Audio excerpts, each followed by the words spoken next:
if it's not trust or not honesty or not something overly simplistic, then what is it?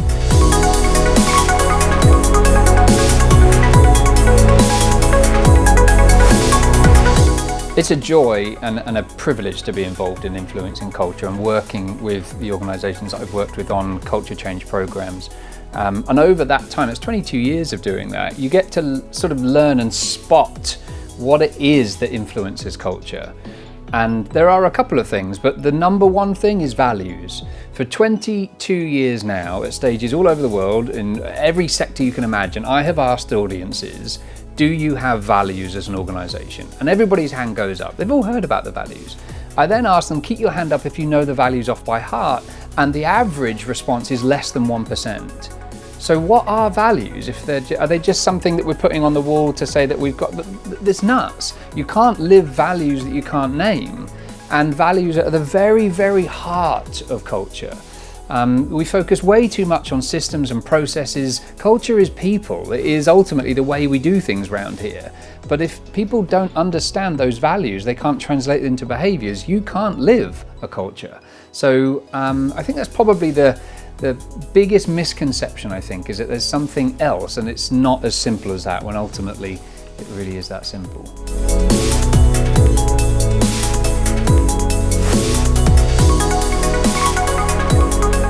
So most organisations go wrong with culture by thinking that they've got a set of established values. And I understand it, because actually probably they spent a lot of money on those. There was probably an external marketing agency that created them with them.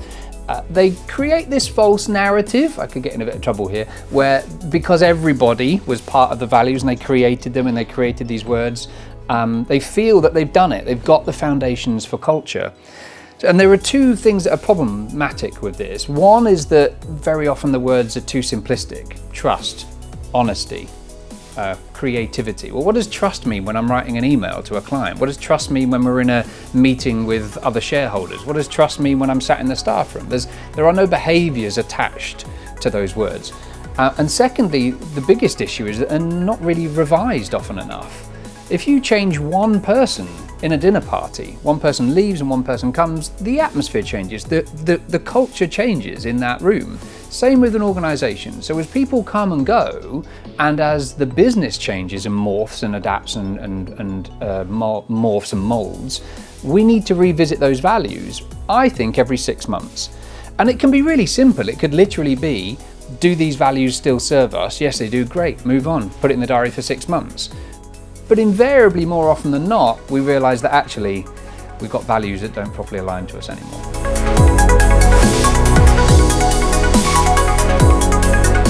I think it's really difficult to give a stock answer of, and I can understand the pushback. I can understand that, well, what does that look like for us? Give me an example of what that, if it's not trust or not honesty or not something overly simplistic, then what is it? I think fundamentally it can be trust and it can be honesty, but you can't just leave it there. You've got to dig down and say, okay, so as a marketing team, what does the value of trust look like? How does that show up in our behaviours? What do we feel about that? And actually, as individual teams, I think it's really important for teams to have team values as well, that are sympathetic of the organisation's values, but organisational big values might not necessarily be all relevant to the team all the time. You've got your own set of people, right, that you're around all the time. So I don't think it's necessarily about looking for stock examples of, okay, what can the value be? It has to come from you. And this, I think, actually shines a light on another terrible human trait. We want the fat loss injection. We want the quick how-to blueprint. We don't want to put in the hard work. We want someone else to do the work for us. We want the quick, easy route. Just tell me what we should do. But that is not efficacious. It doesn't encourage long-term behaviour change, and we don't get the results that we want. So unfortunately, there is no quick cut short answer. You've got to double down yourself and together work out what your values are and what they mean to you. What, you know, do they ring true? That's how you get deep, long-term, really effective behaviour change.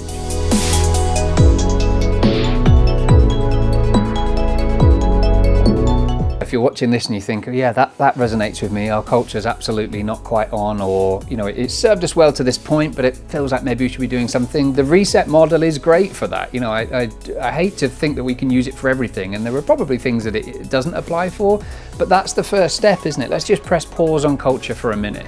Let's not dismiss what's got us to here, but let's just reflect. What is working in those set of values and what's not? Well, just empty the toy box out, get an empty framework, and then look at each thing. Does this still serve us? Yes or no? If yes, wholly, then stop right there, drill down again.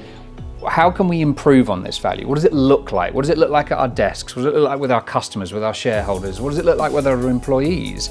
And then it goes in the box. Great, that's a new value, but we've got a bit more kind of depth and substance to it.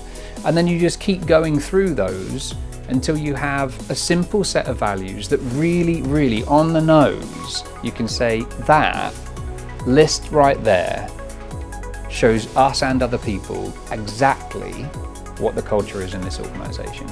And then you know you've got it.